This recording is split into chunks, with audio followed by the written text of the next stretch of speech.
जय सिया राम जी, जय सिया राम। संतों ने तो बड़ा जोर दे करके एक संबोधन संत कहते हैं, जन्नी जने तो संत जने के दाता के सूर, या तीनों बिन रहे बांधनी मति गमावू नूर। हे जननी हे माता, जननी जने तो संतों को जन्म दे, विद्वानों को जन्म दे, ऋषि मुनियों को जन्म दे, जो देश को अज्ञान की निवृत्ति करे, मोह की निवृत्ति करे, देश भक्त बनाए, समाज की रक्षा करे, ऐसा ज्ञान उपदेश देने वाले संतों को और आचार्य विद्वानों को जन्म दे। जन्नी जने तो संत जने के दाता के सूर, या दातार को जन्म दे, जो रंती देव जैसा, हरिश्चंद्र जैसा, जो राजा बरी के जैसा, जो नरसिंह मोहिते के जैसा, ऐसा दान वीरों को जन्म दे। जन्नी जने तो संत जने यह दाता या सूर वीरों को जन्म दे, जो देश के लिए, समाज के लिए, राष्ट्र के लिए जो अपना बलिदान कर दे, ऐसे सूर वीरों को जन्म दे, जो राष्ट्र के हित के लिए अपनी कुर्बानी कर दे, निछावर कर दे, अपना खून बलिदान कर दे, ऐसे सूर वीरों को जन्म दे। जन्नी जने तो संत जने के दाता के सूर, या तीनों बिन रहे बांधनी मति गमावो नूर। हे जननी हे माता, या तीनों के जन्म दे, या तीनों के बिना बांध नहीं रहना भी अच्छा है, ऐसा संतों ने उपदेश दिया। तो तीन तरह के वीर होते हैं, संतों ने बताया, दानवीर और शूरवीर और ज्ञानवीर। अब दानवीर किसे कहते हैं? दान दाता तो जो अपनी श्रद्धा के अनुसार दान देता है उसको कहते हैं दानदाता। और भामाशाह कहते हैं जो बढ़ चढ़ के दान देता है, जो इस जन्म की कमाई में जो धनाढ़ी हो, या पूर्व जन्म के कारण से अपने माता पिता या परिवार की संपत्ति हो, धनाढ़ी हो और दिलदार हो, और दिलदार है वही दान देता है। वह दान जो बढ़ चढ़ के दान देता है उसको कहते हैं भामाशाह। और दानवीर की भाषा अलग है। दानवीर किसे कहते हैं? एक उदाहरण देते हैं। अर्जुन को कृष्ण जी कहते थे कर्ण दानवीर है। कर्ण एक पांडवों का भाई, छठा भाई था, जो सूर्य पुत्र मानते हैं। कुंती कहती है सूर्य पुत्र था। तो कर्ण को बार बार कृष्ण जी दानवीर कहते थे, और अर्जुन इस शब्द से चिढ़ता था, क्या समान है उसके पास में दानवीर कहते हैं उसको। जो हमारे भी, मैं भी कह सकता हूँ, कोई भी कह सकता है, अमुक आदमी के पास क्या समान है। इसका कहने का मतलब है कि समान तो मेरे पास है, अमुक आदमी के पास क्या है। या कहते हैं अमुक क्या ज़्यादा जानता है। ऐसी भाषा हम बोलते हैं, ऐसी भाषा हमें नहीं बोलनी चाहिए। और ऐसे भी अर्जुन कहता था क्या समान है उसके पास में, आप उसको दानवीर कहते हो। कृष्ण जी कहते थे दानवीर की भाषा अलग है और भामाशाह की भाषा अलग है। वो कर्ण दानवीर है। दानवीर उसको कहते हैं जो कुछ भी हो वह निछावर कर देता है, दान दे देता है, अपनी जान तक दे देता है, अपनी जो भी कोई सामग्री है वो मांगता है उसको दे देता है, उसे कहते हैं दानवीर। तो कर्ण कहते हैं, कर्ण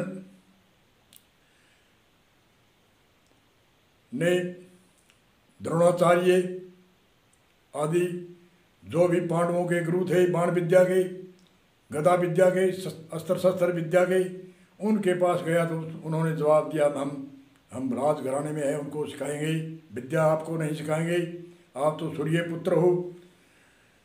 तो कर्ण ने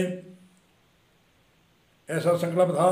कर्ण एक पांडवों की तरफ रहता था, पांडवों के इशारे पर चलता था, पांडव उसकी मेहर करते थे कि कैरवों के इशारे पर चलता था कर्ण, और कैरव भी उसकी देखभाल करते थे। तो कर्ण उस समय परशुराम बाण विद्या का बड़ा सक्षम आचार्य विद्वान था। बाण विद्या पुराने समय में सिखाते थे। बाण विद्या राजा कुल में सिखाने वाले नौकुल जनता को नहीं सिखाते थे, क्योंकि राजाओं का कहना था हमारे पुत्र है, राजघराने के पुत्र है, और आप सक्षम ऊपर जो बड़ा आचार्य अस्त्र शस्त्र सिखाने का होता था, बहुत एक 1 नंबर का होता था, उनको राजघराने में और राजघराने के पुत्रों को वह बाण विद्या, अस्त्र शस्त्र विद्या आदि सिखाते थे। तो परशुराम उस समय एक ऐसा संकल्प लिया, क्षत्रिय वंश का मैं वध करूंगा और ब्राह्मणों को मैं विद्या, बाण विद्या सिखाऊंगा, अस्त्र शस्त्र विद्या सिखाऊंगा। तो क्षत्रिय ये बड़े घमंडी हो गए हैं, इनको मैं बाण विद्या नहीं सिखाऊंगा, उनका ये प्रण था। कर्ण ने ऐसे सोचा, अगर जी मैं क्षत्रिय रूप में जाऊंगा तो बाण विद्या नहीं सिखाएंगे। तो उसने कर्ण ने ब्राह्मण का भेष बना करके और परशुराम के पास में गया और उनकी सेवा करी और बाण विद्या सीखने में सक्षम हुआ और बाण विद्या सीख करके सक्षम हुआ। तो परशुराम ने एक प्रभावित होकर के उन राजा कर्ण राजपूत होने के कारण से उसमें जोश और ताकत बड़ी भरकम थी, उसने बहुत सेवा करी। तो परशुराम ने देखा मेरी शिष्य तो मैंने बहुत देखे हैं, परंतु आप जैसे शिष्य नहीं देखे, मेरी सेवा भी करिए और आपने अस्त्र शस्त्र विद्या, बाण विद्या, गदा विद्या, तलवार ढाल आदि अनेक तरह की विद्या आपने सीखी है और इशारे में आप पारंगत हुए हो, इसलिए मैं प्रभावित हूँ। मांग तुम क्या मांगना चाहता है? कर्ण ने कहा मुझे 5 बाण ऐसे दो जो 5 बाण कभी खाली नहीं जाए, जो नाम ले वही मनुष्य और वही दुश्मन उनसे मरे। तो परशुराम ने 5 बाण दिए और 5 बाण देकर कहा कि आज नहीं आपको छुट्टी दूंगा, आज तो हम यात्रा करेंगे, घूमेंगे, वन में जाएंगे और वापस आकर के आप बाण ले जाना।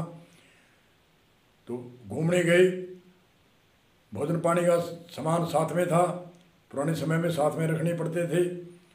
तो एक बड़ा अच्छा वृक्ष आया, उसके नीचे विश्राम किया, भोजन किया, जलपान किया और कर्ण को परशुराम ने कहा एक पत्थर ढेला ले आओ, मैं सिर के नीचे लगाकर विश्राम करूंगा। तो कर्ण ने कहा गुरुजी क्यों, वो तो गड्ढे का दुख पाओगे, मेरा ये गोटा है, इस पर आप सो, मेरी जांघ पर सो, जब तक आपको निंद्रा रहेगी तब तक ये नहीं हिलेगा। तो परशुराम ने कहा अरे आपको तकलीफ होगी, पर नहीं नहीं गुरुजी कोई तकलीफ नहीं। तो परशुराम ने को नींद आई और एक जानवर आया, डंक मारा और डंक मारा इतना तगड़ा, इतना भयंकर डंक जिससे खून से जमीन गिली हो गई और उसने अंगूठे से दबा लिया, वह पैर नहीं हिलने दिया, वो जांघ नहीं हिलने दी। और परशुराम जागने के बाद में देखा तो क्या है, नीचे पृथ्वी खून से लोहित है। परशुराम ने कहा ये क्या है?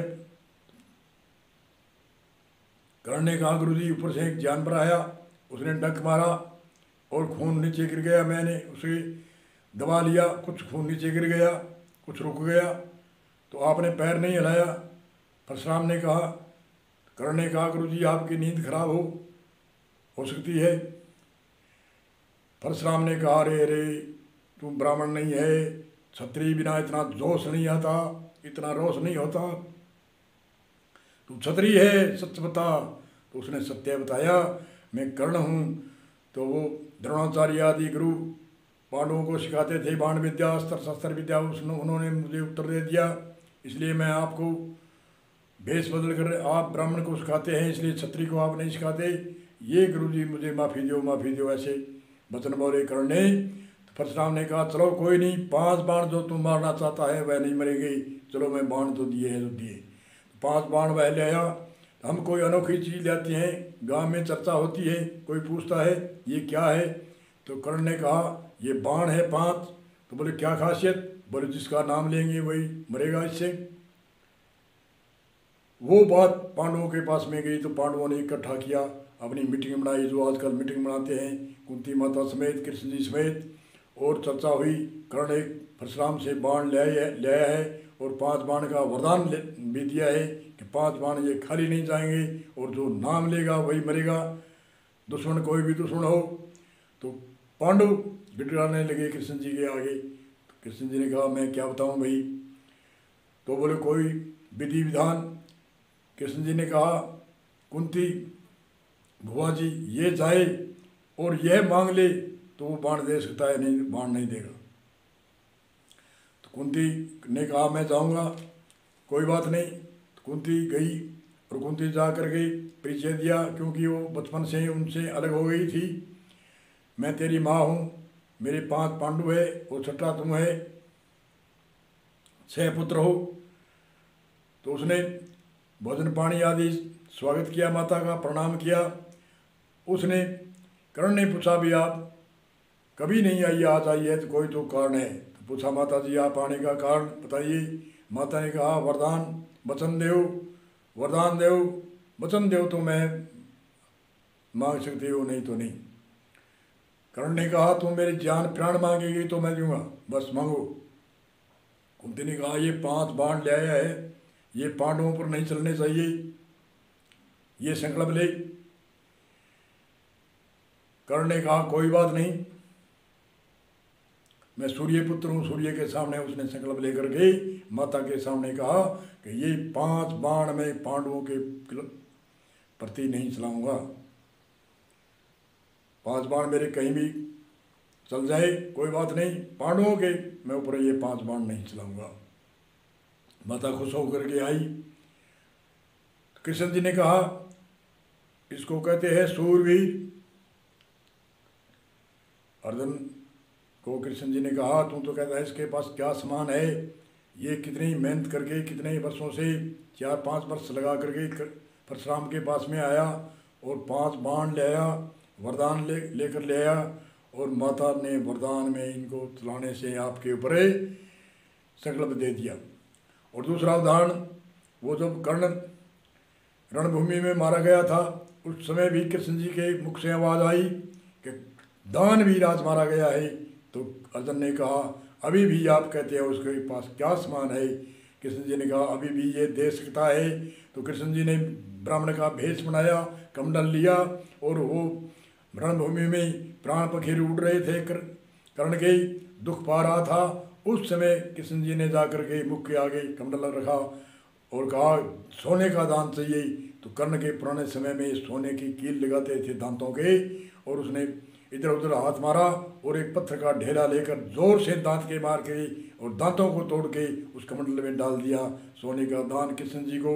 और कृष्ण जी लेकर के अर्जुन के पास गए और कहा ये देखो मैंने सोने का दान मांगा था और मृत्यु की शैया में सुत्या है, इसलिए मैं इसको दानवीर कहता हूँ। इसलिए दानवीर की भाषा अलग है। और ज्ञानवीर जैसे सुखदेव मुनि एक डंके की चोट में 88,000 ऋषि राजा परिषद सबको निवेदन कर चुका था मुझे 7 दिनों में मेरी मृत्यु है, कोई मेरे मोक्ष या मुक्ति कराओ। किसी ने कोई हाँ नहीं भरी। कोई विद्वान ऋषि कहता है अरे 7 दिनों में के 7-7 वर्ष लगते हैं, कई कहता है कि पूरी जिंदगी लग जाती है तपस्या करते करते को, कई हजारों वर्ष सैकड़ों वर्ष बीतते हैं, तो 7 दिनों में मोक्ष मुक्ति मानता है। तो एक सुखदेव मुनि ने डंके के चोट में कहा मैं 7 दिन तो काफ़ी है। अमुक ऋषि ने 3.5 दिनों में मोक्ष मुक्ति कराई थी और मैं आपको 7 दिनों में मोक्ष मुक्ति कराऊंगा। आपको महसूस नहीं होगा, आपको मैं ज्ञान कथा, अध्यात्म ज्ञान, सनातन ज्ञान, पुरातन ज्ञान आदि चर्चा करके मैं आपको मोक्ष मुक्तिवान कराऊंगा। इसलिए उसको कहते हैं ज्ञानवीर, दानवीर, ज्ञानवीर। इसलिए संतों ने कहा है जन्नी जने तो संत जने के दाता कहे सुर, या तीनों बिन रहे बांधनी मति गमावो नूर। या तो दानवीरों को जन्म दे, या ज्ञानवीर को जन्म दे, या सूरवीर को जन्म दे जननी, और नहीं तो उसे जो लफंगे है, चोर है, जो उग्रवाद होते हैं और जो देश को नीचा दिखाते हैं, समाज को नीचा दिखाते हैं, परिवार को नीचा दिखाते हैं, ऐसे पुत्र पुत्री को जन्म देने से क्या लाभ है। इसलिए संतों ने संबोधन और उपदेश दिया है जन्नी जने तो संत जने के दाता कहे सूर, या तीनों बिन रहे बांधनी मति गवावो नूर। ऋषि मुनियों ने 16 प्रकार के सेंस माता के गर्भ से लेकर के और बच्चा जन्मता है, जड़ूले से लेकर के कान में जो मैं कान का कुड़गली डालते हैं आदि आदि अनेक तरह के संस्कार हमारे जन्म माता के गर्भ से लेकर के और मृत्यु की शैया पर सोते हैं उन तक के बीच बीच में ये 16 संस्कार है। ये 16 संस्कार सहित विद्या सीखता है, वह उत्तीर्ण होता है। अक्षर विद्या सीखता है, संस्कार उसके भाव ही नहीं है, तो अक्षर विद्या सीखी हुई अनसिंखे के हिसाब है। ये अब आज हम समाज में देखते भी हैं, सुनते भी हैं। हमारे जो जिसकी संस्कार नहीं है, उनकी विद्या सीखी हुई क्या काम आती है, वह हमारे समाज में हम देखते हैं। अरे कई तो विदेश में चले जाते हैं, माता कहीं है पिता कहीं है, और माता को जैसे माता पिता की क्या हालत होती है, नौकर, बड़ा पुत्र भी नौकर, छोटा पुत्र भी नौकर, पुत्री भी नौकर, उनके जब संस्कार नहीं है, उन बिना संस्कार वाले अक्षर विद्या से क्या हुआ। और उसको भी बुढ़ा होना है, और उनके भी पुत्र पुत्री हो, ये वैसे भी उनको करेंगे। तो इसलिए सावधान होकर गई, भारतीय संस्कृति और सभ्यता अपना कर गई, और अक्षर विद्या के साथ में 16 संस्कार की विद्या होनी चाहिए। हमारी संस्कारित विद्या होती है, वो काम आती है, अक्षर विद्या के लिए काम नहीं आती। अरे रोजी रोटी तो कोई मजदूरी करने वाला वो भी करता है, और पेट की रोजी रोटी के लिए हमारी नौकरी है, और कोई नौकरी कोई ज़्यादा नौकरी का महत्व तो नहीं है। रोटी कपड़ा और मकान। इसलिए इसी सूत्र के साथ में विराम देते हैं। बोलो जय श्री राम जी।